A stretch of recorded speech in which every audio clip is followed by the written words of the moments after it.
He was born in 5113 BBY on a backwater Sith world called Medriaas, the illegitimate son of a Sith Lord named Dramath, which in the Old Sith Empire meant he had no formal claim to anything, no title, no land, no standing in an order built entirely on hereditary power and recognized ambition. The machinery of Sith succession was supposed to pass him by completely. By age 6, the Force had other ideas. Tenebrae killed his biological father, Dramath, a Sith Lord, through the Force alone. Then he turned to his mother and spent months torturing her.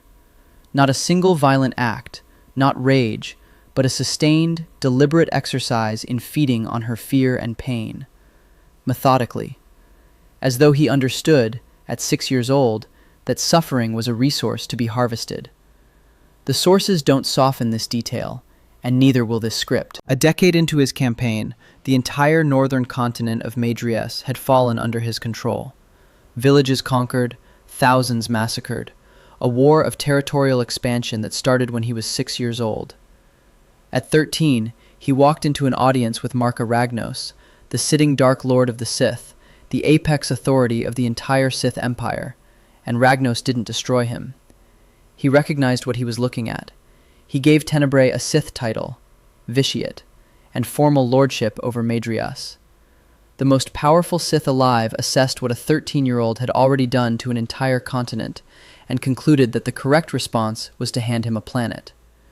So, when someone tells you Darth Sidious is the most powerful Sith who ever lived, and the official Legends canon genuinely does state this, the claim was made in a continuity that never fully reckoned with what Vitiate left on the record.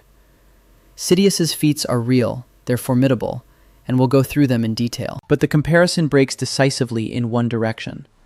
And by the time we get to the mechanic that Disney quietly borrowed from Vitiate for Rise of Skywalker, and executed so badly it became shorthand for franchise failure, you'll understand why erasing this character in April 2014 was one of the more consequential creative decisions the new ownership ever made. The Great Hyperspace War ended in 5000 BBY with the Sith Empire in ruins. The Republic had won decisively, armies broken, worlds occupied, the entire Sith civilization reduced to scattered fragments. Surviving Sith Lords were desperate. Vitiate gave them a promise. Come to Medriaas. Participate in a great ritual of Sith sorcery. He could ensure the Empire's salvation, give the survivors a path to rebuilt power. It was the kind of offer people accept when they have nothing left.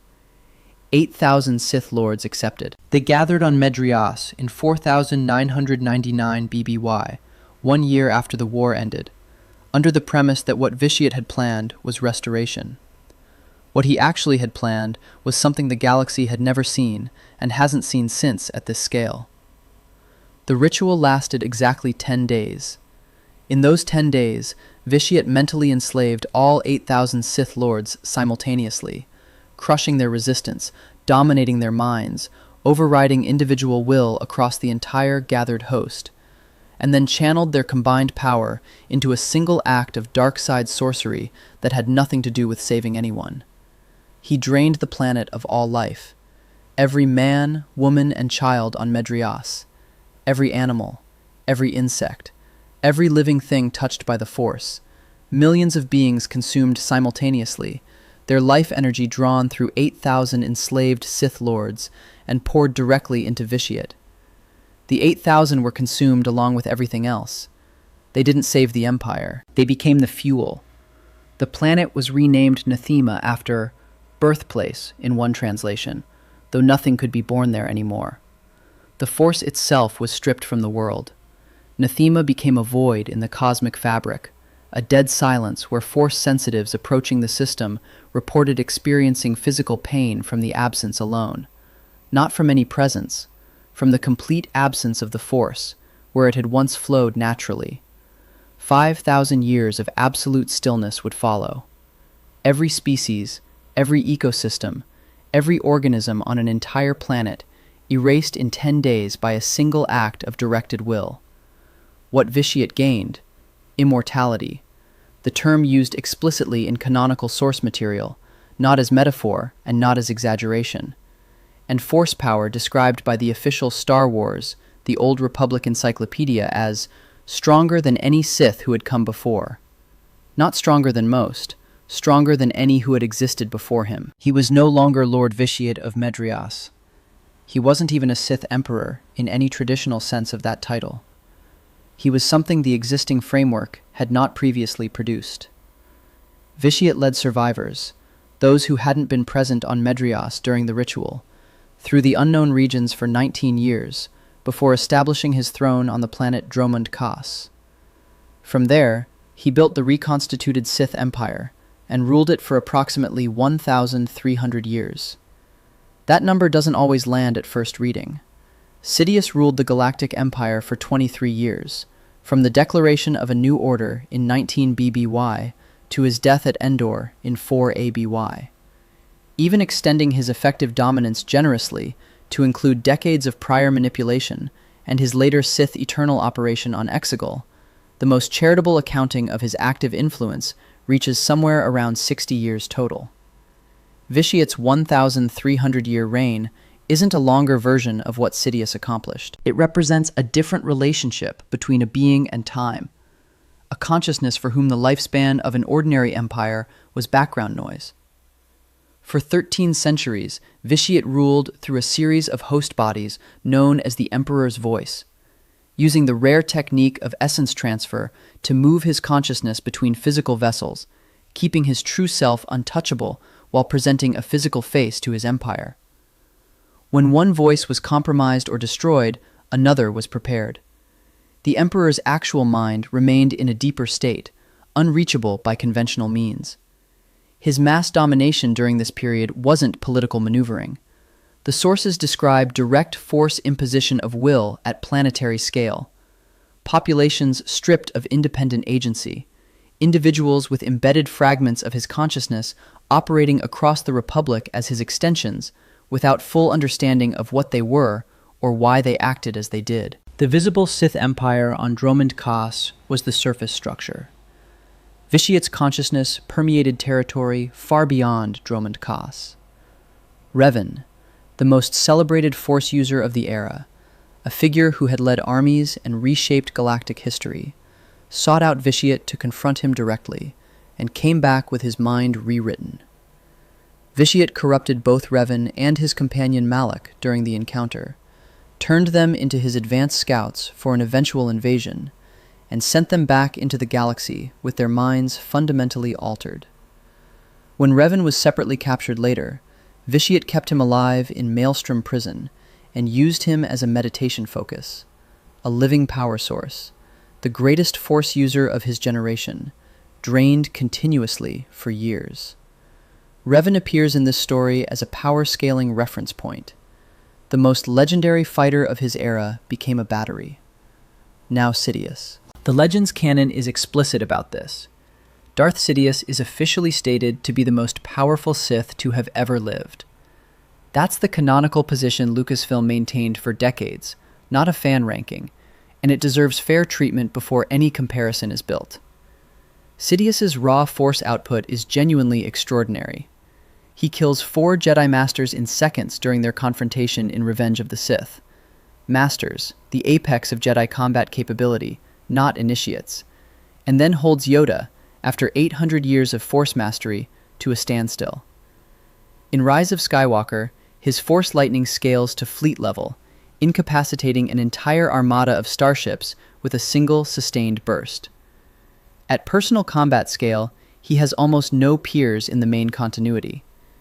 He also ran the longest deception operation in Star Wars history, the manipulation of Anakin Skywalker, the engineering of the Clone Wars from both sides simultaneously, the corruption of the Senate so thoroughly that its members voted to dissolve the Republic and cheered while doing it. These aren't merely political feats. They represent dark side influence sustained with extraordinary precision across decades of real time. The fall of the Jedi Order in a single night, 25,000 years of institutional history dismantled across a few hours, is the payoff of planning that predated the first conflict of the Clone Wars by years. In Rise of Skywalker, Sidious survives death at Endor through essence transfer into a cloned body on the hidden world of Exegol, where he spent the following 30 years in secret building the Sith Eternal, a cult, a fleet of planet-killing star destroyers, a contingency that activated when a suitable heir in Rey appeared. The Exegol infrastructure represents decades of concealed construction at enormous scale. The plan had depth, it had contingencies, and it very nearly worked. All of this is real.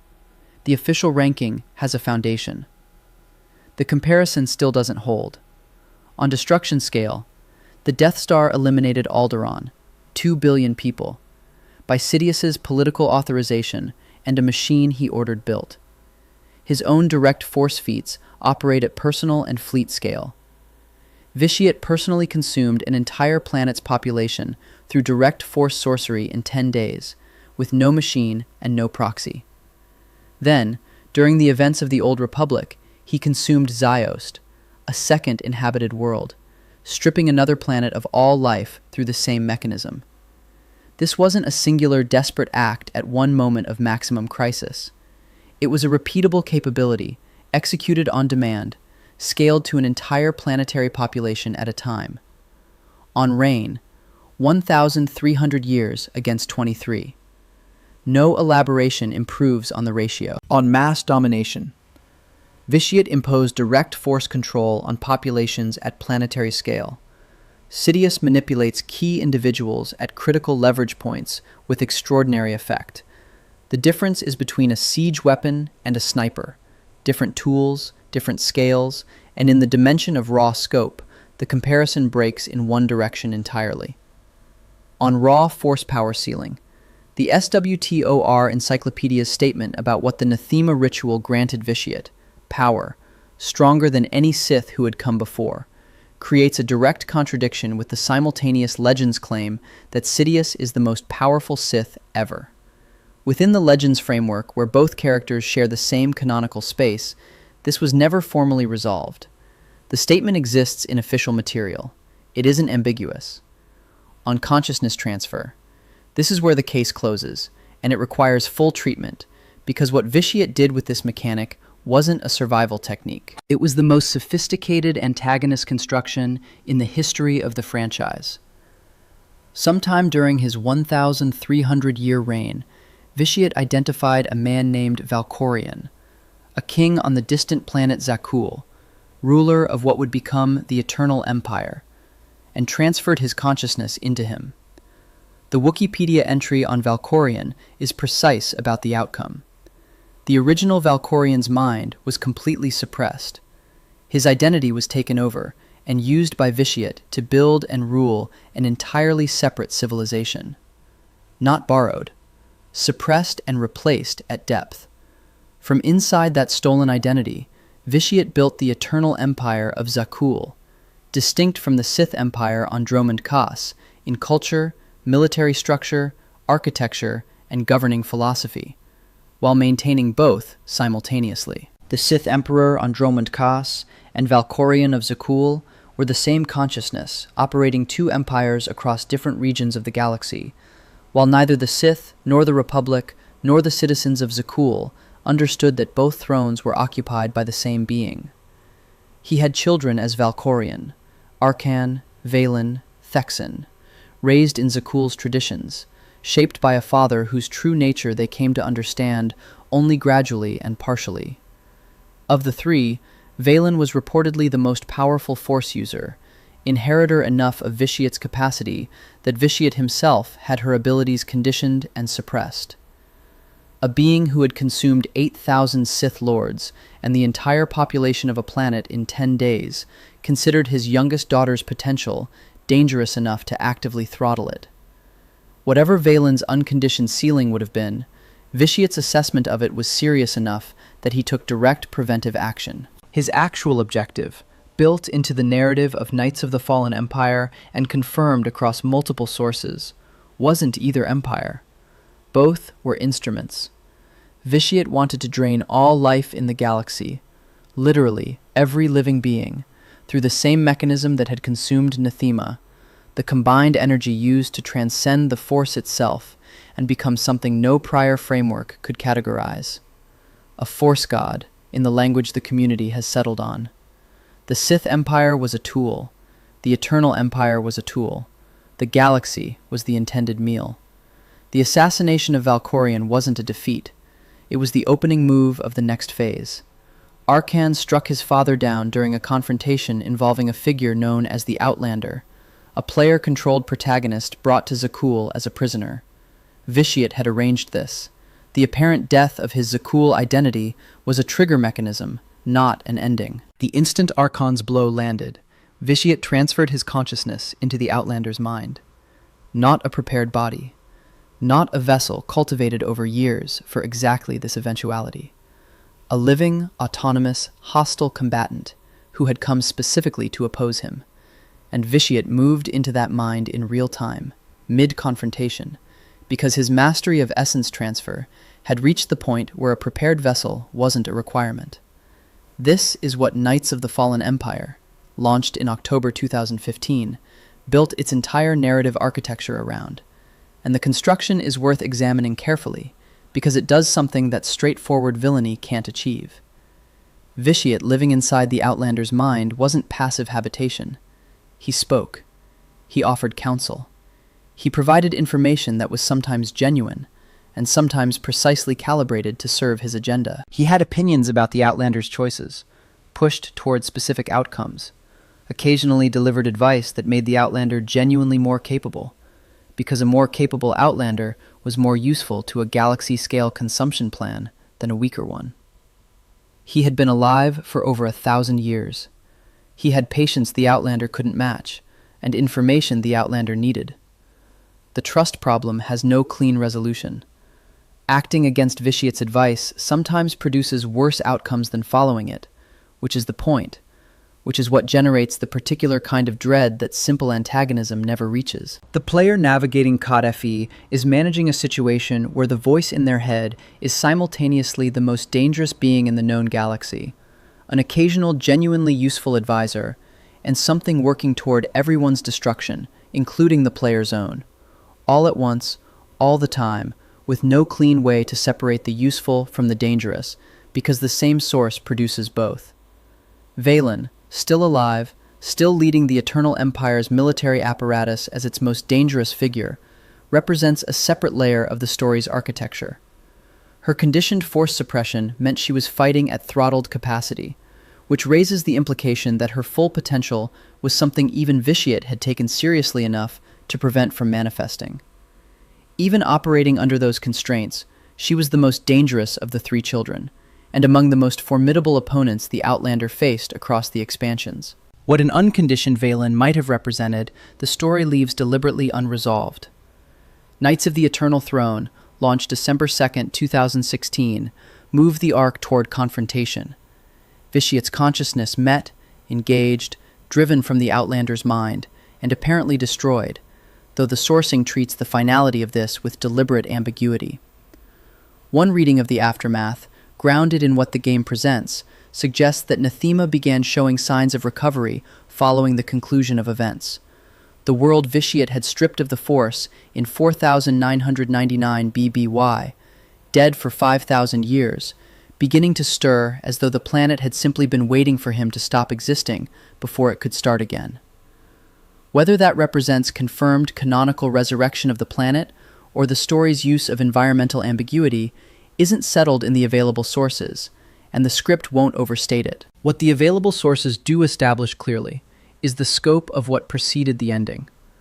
A villain who transferred his consciousness into an enemy combatant in real time, lived in that mind as an advisor and manipulator for years, ran a dual empire strategy from inside a hostile host, and required a sustained campaign across 2 full game expansions to confront.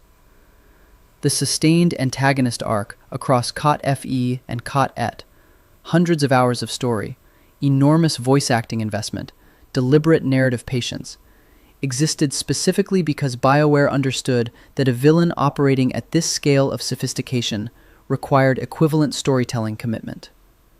Rise of Skywalker opened in theaters in December 2019. Its opening crawl contained the words, Somehow Palpatine returned. That was the explanation. A character who had died on screen in Return of the Jedi in 1983, definitively, with explicit visual confirmation, was back in a cloned body on a hidden Sith world, commanding a secret fleet, running a generational cult. None of the 3 preceding sequel films had established this. No foreshadowing in The Force Awakens. No mention in The Last Jedi. One sentence in a title crawl, and then the film proceeded as though the setup existed and audiences would accept it as sufficient. The consciousness transfer mechanic Sidious employs in Rise of Skywalker, essence preserved in a prepared vessel on Exegol, maintained by the Sith Eternal over approximately 30 years, is the same fundamental concept Vitiate had been executing and refining for over a millennium. A Sith refusing to die by relocating his consciousness to a prepared body. The concept itself isn't the failure. BioWare built an entire expansion around it in 2015, and it worked, because the audience watched it happen, lived inside the consequences, and spent the following months of story managing the fallout of a defeated villain sharing their protagonist's mind. What Codfefi understood is that a consciousness transfer villain is only dramatically functional if the audience experiences the transfer in real time, and then navigates its implications.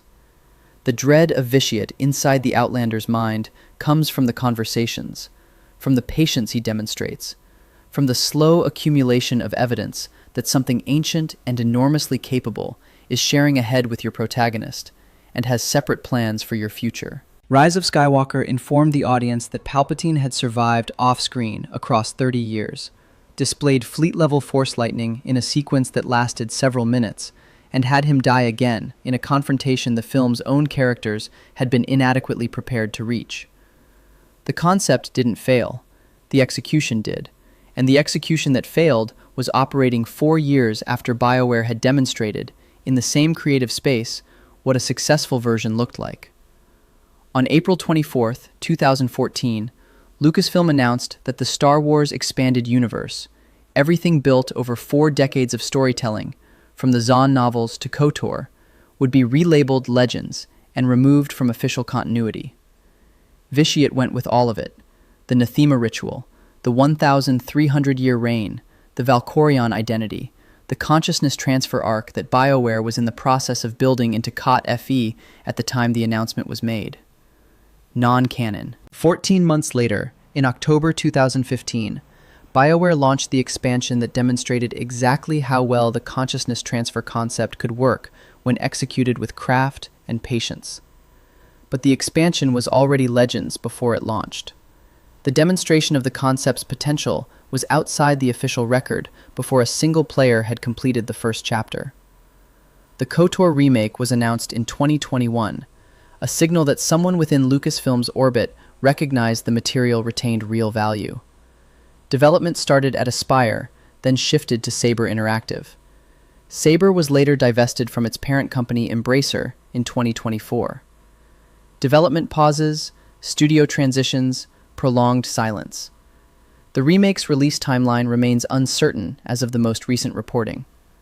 The greatest Sith antagonist ever written for Star Wars continues to wait while the franchise operates in a continuity that replaced him with 3 words and a title crawl. The official ranking places Sidious at the apex of Sith power. That ranking was established in a continuity where Vitiate existed in an adjacent frame, rather than the same canonical spotlight, and it was never forced to contend with the full record. Within the Legends framework, where both characters share the same canonical space simultaneously, the comparison was never formally resolved by Lucasfilm before the decanonization removed the question from official consideration. The facts, however, are documented. 8,000 Sith Lords mentally enslaved and consumed in 10 days. Millions of civilians drained simultaneously in the same ritual. Power canonically described as stronger than any Sith who had come before. 1,300 years of continuous empire. A second inhabited world, Ziost, consumed during his rule. An entire second identity built inside a suppressed host. An entire separate civilization governed by Vitiate wearing another man's face. Consciousness transferred in real time into a hostile enemy combatant. then used to manipulate that combatant from the inside for years. An ultimate objective of consuming all life in the galaxy to transcend the Force itself into something the existing framework couldn't contain or describe. Against that, 23 years of Empire, fleet-level lightning, extraordinary individual combat feats, and a survival mechanism the film presenting it couldn't adequately establish in 2.5 hours. Sidious is the most powerful Sith in the story Disney chose to tell. Vitiate is the most powerful Sith ever written. Disney erased the latter in April 2014, spent the following years failing to replicate his defining mechanic in the continuity that replaced him, and has spent several more years since in uncertain relationship with the remake that might eventually reintroduce this material to an audience that never encountered it. The quality of what BioWare built with Tenebrae, Vitiate, and Valkorion is self-evident from the record. 30 years of engagement with Old Republic storytelling don't sustain on nostalgia alone, and the consciousness transfer arc that COD FE executed with genuine craft in 2015 speaks for itself by comparison to what replaced it. The verdict was always in the feats. The feats were always there. Subscribe for more of this.